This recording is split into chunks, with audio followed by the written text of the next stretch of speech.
مولاي صل وسلم دائما أبدا على حبيبك خير خلق كلهم مولاي صل وسلم دائما أبدا على حبيبك خير خلق كلهم حبيبك خير خلق كلهم. ناظرین السلام علیکم ورحمۃ اللہ وبرکاتہ. میں ہوں آپ کا میزبان انصار عزیز ندوی اور آپ میرے ساتھ فکر و خبر کا خصوصی پروگرام صدائے حرا دیکھ رہے ہیں. ناظرین الحمدللہ یہ صدائے حرا کی قسطیں ہر ہفتے آگے بڑھتی چلی جا رہی ہیں. یہ 53واں ایپیسوڈ ہے. گزشتہ ہفتے آپ حضرات نے سنا تھا کہ کیسے کفار قریش کے مختلف مطالبوں کے سلسلے میں آپ صلی اللہ علیہ وسلم کے سامنے رکھی گئیں اور آپ صلی اللہ علیہ وسلم نے اس کا کیا جواب دیا. اب آئیے آگے بڑھتے ہیں. ناظرین آپ تمہید کے طور پر آگے بڑھنے سے پہلے ایک بات پوری طرح سمجھ لیں کہ اللہ تعالیٰ نے آپ صلی اللہ علیہ وسلم کو اس دور مشقت میں یعنی نبوت کے آغاز میں جس طرح جانثار کرنے والے صحابہ اکرام کو دیا تھا، دشمن اس سے بھی سخت تھے اور کفار قریش نے دشمنی اور عداوت میں پوری طرح سخت ہو گئے تھے اور شقاوت کی انتہا کر دی تھی. اسی لیے جب آپ صلی اللہ علیہ وسلم کے سامنے انہوں نے مختلف مطالبے رکھے اور آپ صلی اللہ علیہ وسلم نے صاف طور پر ان کے مطالبے کو پورا کرنے اور اللہ سے دعا کرنے سے انکار کیا تو کفار قریش یاوہ گوئی بد کلامی پر اتر آئے اور کہنے لگے کیا تمہارا رب یہ نہیں جانتا تھا کہ ہم تم کو یہاں بلائیں گے اور تم سے اس طرح کے سوالات کریں گے اور تمہارے سامنے مطالبے رکھیں گے؟ اگر تمہارے رب کو یہ سب معلوم ہوتا تو وہ تم کو پہلے سے ہی اس بات کا علم دے دیتا اور جوابات سکھا دیتا. پھر انہوں نے کہا اچھا جاتے جاتے یہ تو بتا دو کہ جب ہم نے تمہاری باتیں نہیں مانی اور قبول نہیں کی تو وہ ہمارے ساتھ کیا سلوک کرنے والا ہے، یہ تو بتاؤ تو صحیح. اس کے بعد پھر وہ آپ صلی اللہ علیہ وسلم کو گھیرا اور کہنے لگے ارے ہم کو تو خبر ملی ہے کہ یہ جو تم ایمان کی باتیں سناتے ہو اور تعلیم دیتے ہو وہ تو تم کو یمامہ کا ایک شخص سکھاتا ہے جس کا نام رحمان ہے اور ہم کبھی رحمان پر ایمان نہیں لائیں گے. اے محمد صلی اللہ علیہ وسلم سن لو، ہم کو جو بیان کرنا تھا، جو عذر پیش کرنا تھا تمہارے سامنے پیش کر دیے. چاہے تم جو بھی کر لو، جو بھی اثر ڈالو، ہم تو تمہیں چھوڑیں گے نہیں یہاں تک کہ تم ہمیں مٹا ڈالو یا پھر ہم تمہیں نیست و نابود کر دیں. نعوذ باللہ. پھر کیا ہوا؟ پھر بعض لوگوں نے آپ صلی اللہ علیہ وسلم سے کہا چھوڑا نہیں ایسی جب تک تم فرشتوں اور اللہ کو آمنے سامنے نہیں لائے ہوگے ہم تم پر ایمان نہیں لانے والے. عجیب و غریب قسم کے مطالبے اور ان کی بد کلامی تھی آپ صلی اللہ علیہ وسلم کے ساتھ.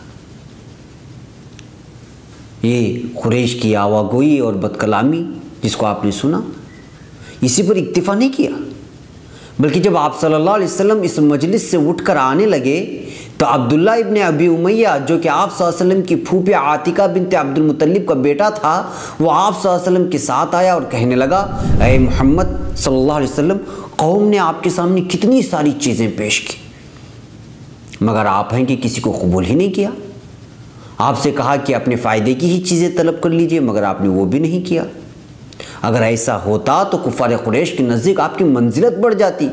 ان سارے مطالبوں کے بیچ یہ بھی مطالبہ رکھا کہ جس عذاب سے آپ ڈراتے ہیں وہ عذاب ہی لا کر بتا دیں. اس کے بعد عبداللہ ابن امیہ کہتا ہے کہ جس کو لفظ بلفظ سیرت ابن ہشام نے بیان کیا ہے کہ واللہ میں تو ہرگز آپ پر ایمان نہیں لاؤں گا یہاں تک کہ آپ ایک سیڑھی حاصل کر لیں جو آسمان کی اونچائی کو چھوتی ہو، آپ اس پر چڑھیں اور میں یہ منظر دیکھتا رہوں یہاں تک کہ آپ آسمان سے ایک نوشتہ یعنی 4 فرشتے لائے جو آپ کے بات کی گواہی دیتے ہو، تب بھی میں آپ کی تصدیق نہیں کروں گا اور ایمان نہیں لاؤں گا. اتنا کہہ کر عبداللہ ابن امیہ وہاں سے چلا گیا تو آپ صلی اللہ علیہ وسلم بڑے غمگین ہو کر اپنے قوم کے پاس سے گھر لوٹ کر کے آئے. کفار قریش نے جب گفتگو کے لیے بلایا تھا تو آپ صلی اللہ علیہ وسلم بہت خوش تھے اور آرزو مند تھے کہ وہ آپ صلی اللہ علیہ وسلم کی بات سنیں گے مگر وہ سننا تو درکنار آپ سے مزید دور ہو گئے. بہر کیف آپ صلی اللہ علیہ وسلم نے اس مجلس کو چھوڑ دیا، وہاں سے چلے آئے۔ تو ابو جہل جو ابھی تک اس مجلس میں شامل تھا، اس نے اپنی شقاوت اور دشمنی کی ساری حدیں پار کرتے ہوئے کہتا ہے کہ اے قریش کے لوگوں، محمد صلی اللہ علیہ وسلم نے تو ہماری دین کو برا بھلا کہا، آباء و اجداد کو گالیاں دی، عقل مندوں کو بے وقوف ٹھہرایا، معبودوں کو برا بھلا کہا اور ہر بات سے انکار کر رہا ہے۔ میں تو وعدہ کرتا ہوں کہ کل کوئی بڑا پتھر اٹھاؤں گا اور جب آپ صلی اللہ علیہ وسلم سجدے کی حالت میں ہوں گے تو ان کا سر پھوڑ دوں گا، نعوذ باللہ۔ اس کے بعد تم چاہو تو میری حمایت کرو یا دستبردار ہو جاؤ، اور اس کے عوض بنی عبد مناف مجھ سے جو چاہے سلوک کرے۔ یہ سن کر کفار قریش نے کہا واللہ ہرگز نہیں، کسی بھی قیمت میں ہم تمہارا ساتھ نہیں چھوڑیں گے۔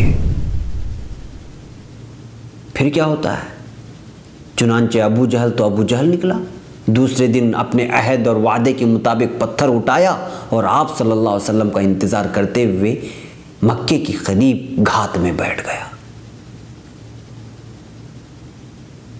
چلتے چلتے ناظرین ایک بات یہاں سمجھ لیں، اس وقت قبلہ مسلمانوں کا شام کی جانب تھا، تو آپ صلی اللہ علیہ وسلم جب بھی نماز پڑھتے تو رکن یمانی اور حجر اسود کے درمیان پڑھا کرتے تھے اور کعبۃ اللہ کو اپنے اور شام کے درمیان کر لیتے تھے۔ تو اس بار بھی معمول کے مطابق آپ صلی اللہ علیہ وسلم نماز پڑھنے کے لیے کھڑے ہو گئے، تو ابو جہل جو گھات میں بیٹھا تھا اس منظر کو دیکھنے کے لیے کفار قریش بھی جمع ہو گئے تھے کہ اب کیا ہونے والا ہے۔ تو جیسے ہی آپ صلی اللہ علیہ وسلم سجدے میں گئے تو ابو جہل نے پتھر اٹھایا اور آپ صلی اللہ علیہ وسلم کی جانب چل دیا، مگر جیسے ہی قریب پہنچا اس پر ہیبت طاری ہو گئی۔ وہ کفار قریش کی جانب ایسی حالت میں لوٹا کہ اس کے اعضاء پاش پاش ہو گئے تھے، چہرے کا رنگ سیاہ پڑ گیا تھا، ہیبت زدہ دونوں ہاتھ جیسے شل پڑ گئے تھے، یہاں تک کہ اس نے اپنے ہاتھوں سے پتھر کو پھینک دیا۔ کفار قریش جو یہ منظر دیکھ رہے تھے، جب وہ کفار قریش کے پاس آئے تو پوچھنے لگے اے ابو الحکم یہ کیا ہو گیا تجھے؟ تو جاتے ہوئے اچھا خاصا تھا۔ ابو جہل نے جواب دیا کہ میں جیسے کہا تھا ویسے ہی کرنے کے لیے ان کے قریب بڑھا تو ان کے اور میرے درمیان ایک اونٹ کو دیکھا۔ قسم خدا کی میں ایسے ڈیل ڈول والے اور ایسی گردن والا اونٹ زندگی میں نہیں دیکھا، اور ایسے دانت کبھی کسی اونٹ کے میں نے نہیں دیکھے، وہ مجھے کھانے کے لیے بڑھ رہا تھا۔ ابن اسحاق کہتے ہیں کہ ان کو یہ روایت ملی کہ وہ حضرت جبرائیل علیہ السلام تھے آپ صلی اللہ علیہ وسلم کے کہنے کے مطابق، اور اگر ابو جہل اور تھوڑا قریب جاتا تو اس کو دبوچ لیتے۔ یہ ابن اسحاق کی روایت ہے۔ تو ناظرین سنا آپ نے ہیبت حق کے اس واقعے کو، اس وقت ہو چلا ہے، یہاں اپنے میزبان کو رکنے کی اجازت دیں، اگلے ہفتے انشاءاللہ دیگر کچھ اہم واقعات لے کر حاضر ہوتا ہوں، اپنے میزبان کو اجازت دیں۔ السلام علیکم ورحمۃ اللہ وبرکاتہ۔ مولاي صل وسلم دائما ابدا على حبيبك خير خلق كلهم مولاي صل وسلم دائما ابدا على حبيبك خير خلق كلهم مولاي صل وسلم دائما ابدا على حبيبك خير خلق كلهم مولاي صل وسلم دائما